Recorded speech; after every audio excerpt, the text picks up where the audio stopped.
Depression एक ऐसा शब्द जिसे सुनते ही हमारे मन में एक अकेला, कमज़ोर और जीवन से हारा हुआ एक व्यक्ति की छवि बन जाती है।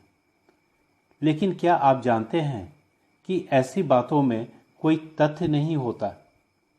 ये बात मैं अपने अनुभव से कह रहा हूँ। जैसे कुछ बात हमारे जीवन के साथ एक अमिट सत्य की तरह चलती है, वैसे ही डिप्रेशन भी हमारे जीवन का एक हिस्सा मात्र है।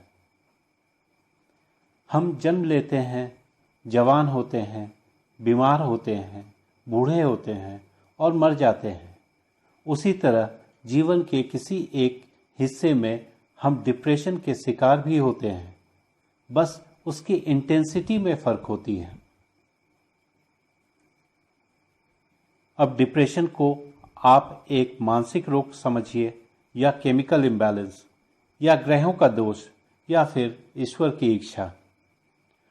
लोगों को पता ही नहीं चलता है कि कब वो जीवन के इस ठंडी दुनिया में प्रवेश कर जाते हैं। चारों ओर मानो एक कोहरा सा छाने लगता है। हर एक आहट उसको डराती है।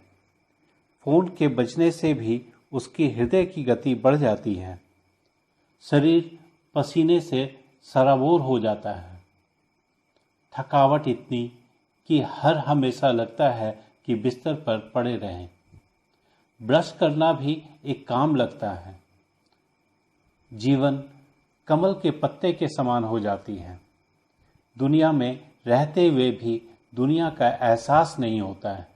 रोज़मर्रे के काम और नौकरी वो आदतवश कर पाता है, और शायद थोड़ी सी हिम्मत।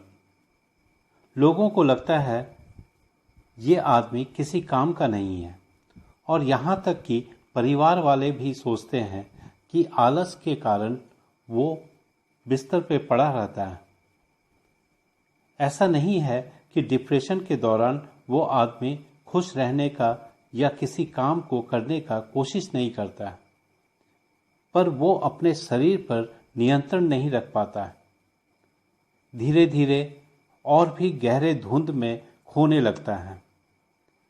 लेकिन अगर वो ये बात समझ ले कि ये कोई स्थायी स्थिति नहीं है, कुछ समय बाद ये समय बदल जाएगा और फिर से वो अपने जीवन में पूरी ऊर्जा के साथ और एक नई सीख के साथ वो अपने जीवन को पहले से बेहतर जी पाएगा। डिप्रेशन से पहले जो स्थिति थी आज भी वही है और कल भी वही रहेगा। स्थिति हमें डिप्रेस नहीं करती है। हम लोग यहाँ तक कि डॉक्टर भी डिप्रेशन को हमारे सिचुएशन से जोड़कर बताते हैं। जरा सोचिए, आपके जीवन में क्या कोई दुख नहीं है, या फिर किसी को खोने का अफसोस नहीं है? क्या आप डिप्रेस्ड हैं? नहीं ना। लेकिन आज अगर हम में से किसी में भी डिप्रेशन का सिम्टम्स है, तो डॉक्टर आपको आपके पिछले किसी सिचुएशन या किसी इमोशनल सेटबैक को डिप्रेशन का कारण बताएंगे। हमें डॉक्टर की मदद लेनी चाहिए, पर इसके कारण ढूंढने से अच्छा है हम ये सोचें कि ऐसी स्थिति में हम क्या करें। परी कथा और अध्यात्म। बचपन में सुने और पढ़े ऐसे किस्से हमारे पूरे जीवन में एक उम्मीद की स्तंभ बनकर काम करती है। आप कहेंगे कि परी कथा तो सिर्फ एक कल्पना मात्र है, ये हमारे जीवन में उम्मीद कैसे बनाए रख सकती है? पर जरा सोचिए, आप जब फिल्म देखते हैं तो आपको पता है जो आप देख रहे हैं वो पूरी तरह से झूठ है, पर फिर भी हमारे आंखों से आंसू निकल आती हैं। अलादीन और उसकी जादुई चिराग जिसने भी पढ़ा है, वो कहीं ना कहीं विकट स्थिति में किसी जादुई चिराग का इंतज़ार मन के किसी एक कोने में जरूर करता है। इसी को तो हम उम्मीद कहते हैं, और यही तो जीवन को चरायमान रखती है। विषम परिस्थिति में भी अगर आप में उम्मीद है तो आप विजयी होंगे। और अध्यात्म ये एक माला के सूत के समान होती है, दिखती नहीं है पर जीवन के हर पहलू को जोड़े रखती है। उस परम पर विश्वास हमारे जीवन में एक चमत्कार के समान है। जरा सोचिए, आप जब बहुत परेशान होते हैं तो सबसे पहले आपके मुंह से क्या निकलता है? हे भगवान मेरी मदद कर। क्या आप कहते हैं कि हे मेरी पत्नी या भाई या बहन मदद कर? जब आप बहुत खुश होते हैं तब भी ईश्वर को ही याद करते हैं।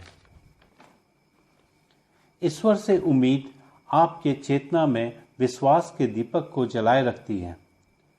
और डिप्रेशन आपके शरीर और मानस पटल पर प्रभाव डाल सकती है, चेतना पर नहीं। चेतना ही ईश्वर है और आप ईश्वर के अंश। दूसरों के लिए तो हम सिर्फ नाम हैं। हमारे साथ बिताए कुछ पल ही हमें उनके यादों में जीवित रखती है, लेकिन हम अपने लिए तो अपने जीवन के हर एक पल के साक्ष्य हैं। हर एक खुशी, हर एक दुख, हर एक परेशानी, हर एक दृश्य के दृष्टा है। हम खुद के लिए सबसे ज़्यादा जरूरी है। ये हमारा जीवन है और हम इस जीवन के ईश्वर। Love yourself and let the miracle happen. Keep faith.